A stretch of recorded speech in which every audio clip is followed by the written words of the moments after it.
Well, as you guys can see, we have one game left between Mystery Meat and Neblime. Neblime's last chance in this set to score a point and save face. Let's see what happens. We are getting into this one on Nightfall once again.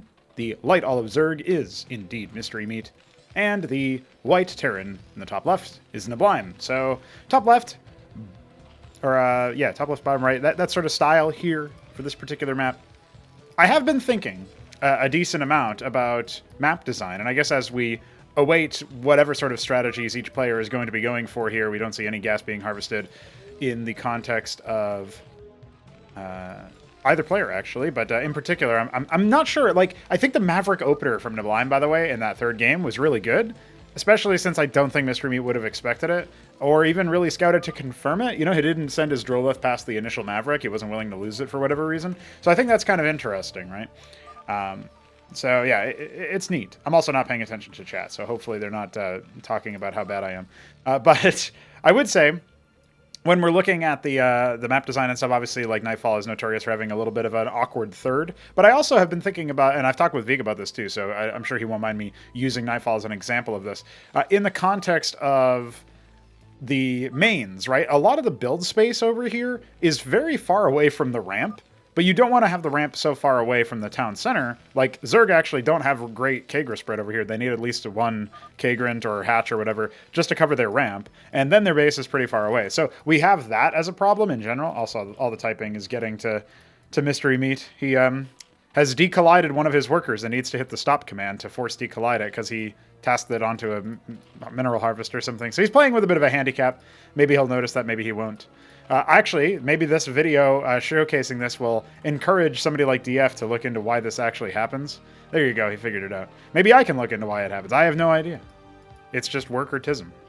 I think it wouldn't happen as often, but it still could happen when workers had the acceleration stuff. So it's technically a vanilla bug, but I think it might be a little bit more common in CMBW until we end up resolving it. Either way, Quasilisk or Quaseth pool is scouted. It's going to be Nathricores. You see the gas being harvested there. Expansions for both players.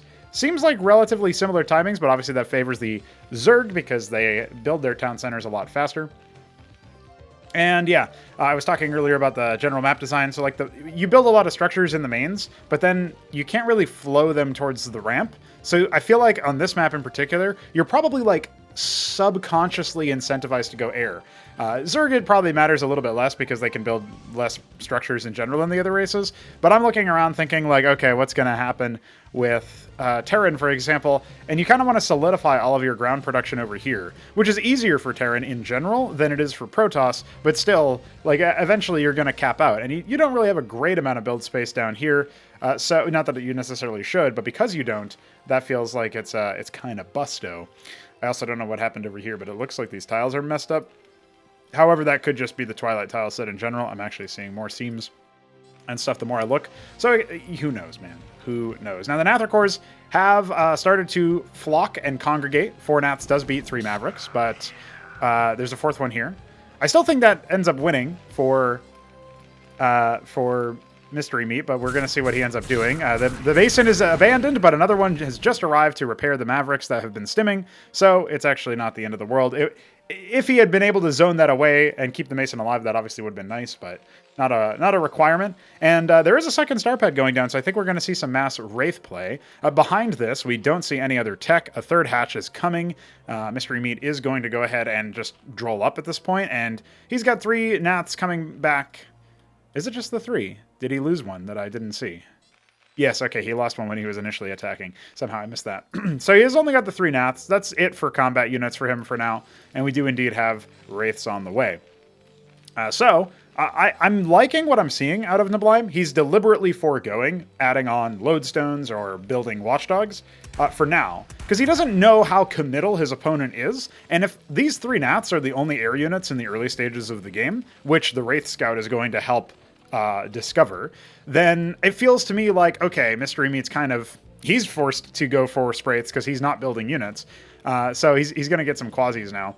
But yeah, it's definitely one of those interesting things, right? Where it's like, oh, okay, cool. We have access to some earlier air harassment in general, or some general, like, more resources freed up from not building static defense that, you know, Neblime can maybe try to go for like a third base really fast to get a super eco advantage, which I'd like to see somebody try against Zerg, especially in the early stages of the game when the Zerg wants to eco and usually on 2 bases. If you can take a third base as their opponent, that might actually be pretty big. By the way, one of the workers for Mystery Meat is actually burrowed over here at the, not really the ramp, but the choke. So that to me indicates that he's not super interested in any more ground move outs, right? Now he is adding a Hydroth Den. It's in a peculiar spot, but this actually does help a little bit funnel ground units to this little arc between the mineral field and the Hydroth Den. So if a Hurakan drop were to drop out over here, then Ahmed would have to go through that area or something. So it's actually not bad SimCity overall. The Wraiths are going to continue perusing, and they could harass the gas workers. I think that's maybe what they were positioning for. But over here, there's an Avaleth, right? So revealing that is going to be more than enough to dissuade him. At this point, Spraits have been buffed, so their weapon range is actually 9 instead of 8. So that's actually quite considerable. He gets one good volley. So far, this isn't super committal, but again, the scout happened earlier and spotted 2 star pads. Now there's been a third added on in this since, and there is even a vestry so that you can get shamans for easier repairs for the air units. I will say I have been considering whether or not to take shamans and make them only repair ground units, which sounds like a huge nerf. Obviously, there would be some other adjustments to the unit as a result of that. Still no sight of that Droleth just yet. And I was thinking about it. You know, I was like wondering, oh, yeah, maybe that would be good, because then, you know, again, the biggest problem with air units in general is that they don't have collision. So they stack on top of each other, and you can, you know, as we've seen in like the Wyvern game that I casted with AI involvement, or in an FFA that's coming up tomorrow, actually, where Wyverns also feature. There's just such a consolidation of damage that you can put into air units that obviously Splash is the only counter to. But then you have stuff like this where, you know, the range of the Shaman is supposed to limit it to only affecting a small number of units in terms of ground, but air can just stack indefinitely. So it's a similar issue with the air stacking. We once again had a little bit of a late rally on those star pads, so there is one of the Wraith idling. Economy looking good for both players, but neither of them yet taking a third base. Seemingly not in the cards. We still have double Shaman. We have an Anchor over there for some defenses, and some Mavericks are scattered around, moving around here. Now, 11 Wraiths is more than enough to deal with the Spraith, but obviously there's reinforcements coming. And their extra range is really starting to add up there, you can tell. Especially with the Avaleth revealing it. It makes it a lot harder for the Wraiths to just, like, easily navigate around. Now, there are also a bunch of units over here with the intent of attacking, but so far, a little bit of flubbed micro, I think, on both sides, has reduced the amount of damage potential. So now, even though only some of them are damaged and one of them is heavily damaged, Neblime is heading back home to regroup. And at this point, I think that should more than signal, hey, Mystery Meat, you need some more units that can attack up. So he's not adding more defenses, which is actually fine, because obviously his worker count is less than his opponent's, right? He wants to conserve as many workers as possible. He's actually pumping army as well, and I think this is the right move when you're up against somebody who's going mass Wraiths. If you can hold them off at home with a small force, just like forcing them, these less durable units, to run around. Like, he can't engage this army, right? At the same time, you can just go across the map. It's sort of like the inverse of what we've seen in the past, where somebody goes mass Muta. Okay, well, the Mutas can't contend with the Bio Ball, but the Bio Ball can't reach the Mutas as easily because of the fact that they're air units and they're fast. So, let's see what we can do by just going across the map. So it's kind of funny that we ended up inverting that trope from, you know, classic TVZ. And you can see here now the Avaleth being super useful, continuing to detect these Wraiths. Some of them are bruised, you know, if we take a look at just most of them. I think most of them are actually fairly healthy still. But at this point, yeah, you can see the Cyprians are being amassed, the Anchors are being put down. This Zerg army is pretty good. I mean, it's fairly durable, and if the Azura cores actually take point. But at this point, I think Mystery Meat's interested in just falling back. He's allowed himself to have enough time to really set things up. Now, he did get forced to build a lot of units that costed gas. You can tell that his gas is not super ideal, and he does not have an Iral Iris on the way.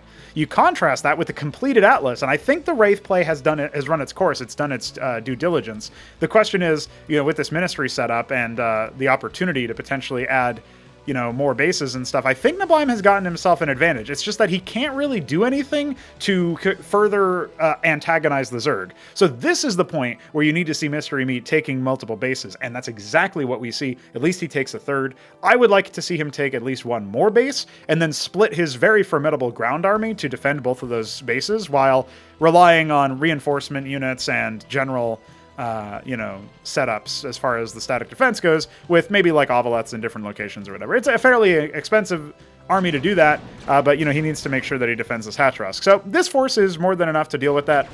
Again, the Wraiths are being proactive. I don't know, like, I don't think neblime wants to sacrifice his Wraiths to try to snipe the Hatchrusk, but he's playing around with the idea. And of course, he loaded a Quasilisk. Well, he has the wherewithal to not do that. Now, the Ovoleth is leading at this point, right? You don't really want this to be the situation here. 17 Wraiths, it's a scary amount, and it doesn't feel like Mystery Meat is positioning his army in great ways to deal with this. Nor is he investing in, I want to say just like 2 extra Spraiths in this area would kind of lock that area down, as well as obviously having the Ovoleth for detection. Because remember, in Cosmonic Brood War, static defenses do not provide detection. The only, I guess, exemption for that, or exception to that, is the Lodestone, but you have to garrison the Lodestone like an anchor, and it's an add-on, so it's very localized. Now, the static defense move out has occurred. This whole time, this ministry was done for, I want to say, like 2-3 minutes, and it's only now being set up, and some workers are coming to saturate it. We do indeed have some phalanxes, there's a single Palladium, and some starports coming in with some Valkyries, which is an interesting choice to go along with the Wraiths. I mean, I think maybe neblime is suspecting that Tier 2 is already done, but actually we know Mystery Meat does not have Tier 2 just yet. He will have the Spear Tiths up pretty soon. That will allow him to bounce and, of course, provide more durable static defense in general for those, you know, Wraiths to have to contend with. So I really don't... I think at this point the Wraiths are going to fall off. Like, he hasn't been refueling them. He has all these star pads that... You know, each one of these is 75 gas, 125 minerals. So it's a fairly heavy delay, but he was able to recognize when to cut them as opposed to when to set them up or whatever. What I do also like is now that Tier 2 is done, we instantaneously see these area defenses morphing. There are some Wraiths, you know, moving around, trying to do some tickling. But, you know, again, the writing is kind of on the wall here. Trying to pop the Spear Tith before it finishes, not going to happen. And indeed, the Wraiths are zoned away. This base is now being set up, but I think the Wraiths can cancel that one. This is where, if it was on a more even map in terms of like being, or I guess a safer map in general, you'd probably see the Zerg already be at 4 bases, and neblime would have had to have a bit of a different move. But even still, like, okay, the Wraiths slowed down the tech. The Wraiths managed the Zerg's expansion rate. They didn't even kill this base, which is very shocking to me. I think he may have just thought, oh, I didn't get there fast enough. But now, yeah, Bactylisks are coming. We have the Quazeth pool mutating into the Calcure Pond. That's going to allow Calcalisks or, you know, Lyrilisks are, I guess, more likely because that's what he has already got a bunch of Quasis. And Lyrilisks can definitely work because they're almost like the Bactylisk's lesser cousin, but they have guaranteed bounce, whereas the Bactylisk has the conditional bounce. So if Wraiths or Ahmed drops or something like that, you know, closes the distance, absolutely something that we can see in the future. Now, there is a Seraph coming that will rend armor. There's Wyverns coming that will obviously deal pretty good damage. They obviously do have Splash right now. I was debating whether to give them Kinetic Pen instead or what. You know, I talked over all sorts of different potential options for adjusting Wyverns because I do feel like they're not super... I would just say they're not very skillful, and I want them to be more skillful. So, yeah, it's definitely something that I think is... It's an interesting conundrum to try to resolve from a design standpoint. Now, the Wraiths are going to show up here to the mid-right, and I think Mystery Meat at this point, he's just going to pull the trigger and say, fuck it, I'm going to attack. Because, I mean, he does have some workers coming, but he has no defensive units heading in that direction. We do have some Lyrilisks and some Hydralisks, but we can see they're not pathing over in that neck of the woods. What I think Mystery Meat should do is just try to reset this base, but he's actually got... The cool thing here is that he's kind of distracting neblime, and if he decided to pull the trigger at some point, he absolutely could have just attacked into him, maybe caught these Wyverns or the Seraph or something like that before disaster could strike. But at this point, guys, I think we're going to see an Irradiate pop off. The Wraiths actually show up here and get absolutely shit-stomped by the Bactylisks and, of course, the Matroleth. So that's the Ovoleth coming in the clutch. All these Zeths are now dead. So that's quite unfortunate. But hey, they ate the Irradiate shot. And there's some of them are still alive to occupy the Harakans. The Wyverns are doing their best to try to do damage. The Valkyries were not really able to close the distance there. And I think the Matroleth enchanting Bactylisks are really big. Now, that was a huge mistake, and it might end up getting capitalized upon with the Irradiate. There's the Valkyries to thin the herd, and yeah, I think at this point, that was a massive misplay by Mystery Meat. Now, he does have another force coming around the side. It's going to go ahead and kill the Anvil before it gets set up, so no nuclear explosion going to happen. Wyverns are out. Not great targeting here because a lot of those were already very vulnerable. But we do indeed see a whole host of Zethra-cores, double hatch being built there. The Anvil does not actually get focused down. Instead, a whole bunch of workers ended up dying. And the Lyrilisks doing a decent amount of damage with their bounces. We'll see if Mystery Meat wants to focus down the Anvil before it can finish constructing stuff. I'm not so sure. We have the classic Seraph walking into its own Irradiate field, so we love that.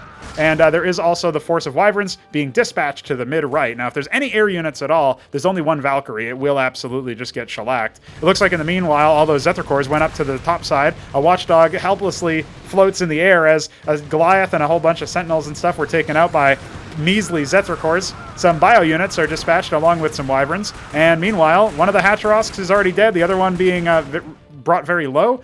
So the harassment was kind of two-pronged here. Mystery Meat killed a lot of Masons. He's still got the one Zethra-core tickling away because these Wyverns haven't been moved up to attack it. The Anvil being repaired does have a nuke in it, a Morning Star, and a lot of Masons died over here. So for the time being, I think our players are on relatively even eco, despite the worker disadvantage, because a lot of the workers have been pulled to various bases. This one's very understaffed, but it really all comes down to whether or not the, yeah, look at that. There's all sorts of... Oh yeah, here come the Zethra-cores as well. Not a bad shout. Obviously, the Valkyrie could have done a lot of stack damage, but it was very low. I wouldn't even chase with the Izira-cores at this point. Just let the Skets do their job. And the fact that they're fairly fast, that they did not get their movement speed reduced in this update. So we are absolutely going to see these Wyverns pretty much fall apart. Looks like only one of them is left. Quasis are being erased by Phalanxes in tank mode, and more Wyverns are back at home. Obviously sort of standing guard. So now we need to see some decisive action from Mystery Meat because he is losing mineral counts in his main. He's losing mineral counts in his natural. He's trying to set this base up yet again. There's a Seraph on the way, probably going to nuke back here. And if that happens in the middle of some really haywire area, there's Valkyries here to it, but there's only two of them to attack this many mutas. It's not going to be enough. A little bit of micro actually goes the wrong way for Neblime since it interrupted a potential attack. Could have softened up even more of these mutas. And it looks like it's actually going to be over here that we see the nuke. So that's almost... not what you would care about in this particular situation, but getting mid-control again after a bunch of back and forth, definitely the case here that I think Neblime wanted to hold on to mid if he could. He lost a lot of Phalanxes, he lost a decent amount of Wyverns, most importantly. Those are fairly expensive. This nuke goes down and does indeed damage the Hatcherosk as it's being made. The Irradiate is going to go ahead and kill a bunch of stuff. We still don't see a fifth base on the way for Neblime. Scratch that, he just sets one up on the mid-left. And the mutas are over here. There's lots and lots of crowd control between the Seraph rending the armor. The Valkyrie's getting progressively more powerful as a result of that. Only 15 mutas left, narrowly avoiding certain death. But here's some Vithrilisks, and they can absorb a lot of the damage from those Valks, plus obviously the presence of Quasis and Convolisks and such. Here's some Rocors for you. Now, this Seraph is once again dropping nukes, and it's not really easy for him to deal with. I mean, he's going to spot it with this Ovolith. He thought it was Eidolons, maybe. At this point, he knows that he can just sick some, He can sick something on there. Yeah, there was an Irradiate that went down, but it went down on the Ovolith. Not the best of option there. And honestly, the nuke didn't really do too much. I mean, well, I say that, but I don't know where all the workers went. Did they get transferred? Maybe no, yeah, looking at the worker count, I think they just got transferred. This Maverick was also stationed over here, so it's also going to make... yeah, they got pulled over here. Because that's a lot of workers, obviously. So that ends up popping, and we even get a really Rocor for our troubles. Mystery Meat must be happy about that. It's just free real estate. Another Seraph over here. So far, I think he's launched 3 nukes. He's got 2 anvils that I can spot. Yeah, okay, so he's launched 3 nukes so far. I'm not actually sure where that other one is. I think it was the Seraph over here launching it. I don't see anything else on the minimap, so I'm going to go ahead and assume that's the case. Setting up the 4th and 5th bases at the same time. Mystery Meat needs to just buy time right now. He's behind in terms of economy, but he's also, holding for now, and his opponent is not building the Daedala. There is no data law on the way. We do see rotaries being added. This is going to be for sundogs and or salamanders. I think either one would be an interesting option, but judging by the amount of AoE, honestly, I think he could do a lot with like Valk Salamander or something to that effect. He definitely needs to work Seraphs in to try to deal with the air stacking of his opponent. And he's pretty good at building Seraphs in general, but he only has one commandment, and it doesn't look like he built any additional after losing that second one. Valkyries are trying to respond to the Mutas, which are scouting and confirming a 5th base for his opponent. Mystery Meat now feeling the pressure. And we do have another Seraph over here. This is not really going to do much damage, so I don't know. It's kind of superfluous. Maybe he's hoping that there's a worker transfer coming or something. I'm not even sure Mystery Meat has clocked the position of that. If he has, he probably doesn't really think it's too significant.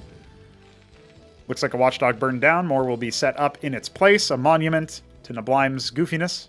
A Vithrilusk spots the Seraph. That's interesting. And you can tell based on the movement there that Mystery Meat knew it. Again, not holding the Irradiate. Oh, there he goes. He gets one off. So this just softens them up. Irradiate only deals 50 damage, but look at the timing here. That was great army movement from Neblime to move the Valkyries in order, try to catch that afterwards. So, yeah, okay, you killed the Seraph, but you lost a lot of Mutas, and essentially for free. You didn't really do too much damage whatsoever. The Convolusks are here to do some splash, but they're actually following a move command of some kind. Vithrilusks are here as well. They could absolutely start trying to sink their teeth into the Wyverns, but here comes the ground army. There's a lot of Cyprians, that's to deal with the Mutas. A Madrigal, also to deal with the Mutas, and we got some Phalanxes. I feel like Neblime doesn't have great anti-ground, though, and even though there's no more Matrolets to apply Ensnare, there's still a decent amount of damage coming out here. The Wyverns are not going to be long for this world, and okay, sure, the Vithrilusks are going to die to the Valks, but, I mean, honestly, not even. I think he killed maybe one of the 4, and he was going to try to take mid based off of that push, but he didn't construct any Watchdogs or Sentinels. He's got more units coming, including Hurricanes, to try to deal with this. Phalanxes are great versus the Convolusks, but if they deploy into siege mode, Rillarokors start eating them a little bit more, and on top of that, obviously, they're going to start splashing themselves, just like you saw with that bottommost tank, which is already dead. So, pretty reasonable comp here, and going into the Bactylisks as well with those deployed Phalanxes, that feels pretty bad. A defensive-ish nuke? Not a bad idea in theory, but you got to keep this Seraph alive, and so Hurricanes are being deployed to try to deal with that. The focus is coming in. No Azazel to protect it. Oh, I don't think it got the nuke off. That would have been huge. That would have been money, but instead, I don't know if it's actually going to be enough. He's got a Cataphract in that anchor. Mesk talked about that after playing one of the FFAs that we saw. He wasn't sure if Cataphracts could go in anchors or not, but yeah, you saw it in action there. And okay, well now, off the back of that, this base is saturated for Mystery Meat. His 5th is saturated, so he's feeling pretty good. This base never got off the ground. Bactylisks are once again going to go ahead and shut down the Sentinels being produced. Sentinels are great against Bactylisks, but the problem is you can't really repair them, so you need some sort of front line for them, but they do really well versus them because they penetrate the armor, as opposed to stuff like Cyprians.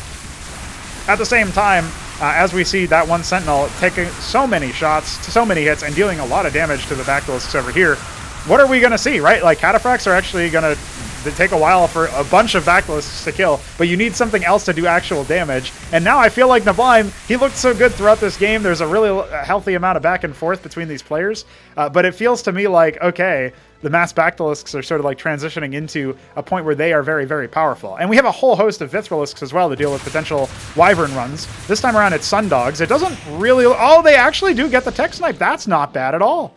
So, okay, I don't know if that really makes a huge difference. Unfortunately, he is going to lose some of his Sundogs to the flyby there.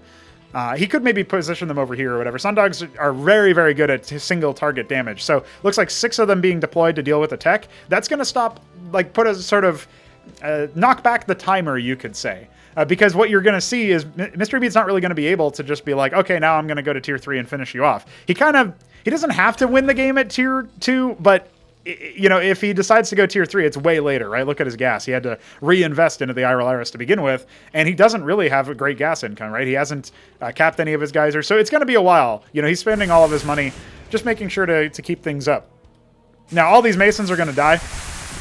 which is pretty unfortunate. But it's not really the end of the world looking at the worker count. However, looking at the military count, the Zerg has double the military of Neblime. Mystery Meat's army is not low quality either. It's not like those are 100 Zethar cores or something. And there's not nearly as many Sentinels as there should be on this side. So this is an area where Mystery Meat flanks around with some of the slowest moving units in the Zerg arsenal, particularly at this tier, and is able to actually catch his opponent by surprise as a result. He's still got this giant stack of Tetzora cores and Vithrilisks, a very formidable ground army, and absolutely just massacring this 5th base here. At the same time, there are forces coming in on the right-hand side to deal with the top. And so this is going to be a huge denial at some point soon. I'm not sure where that nuke went.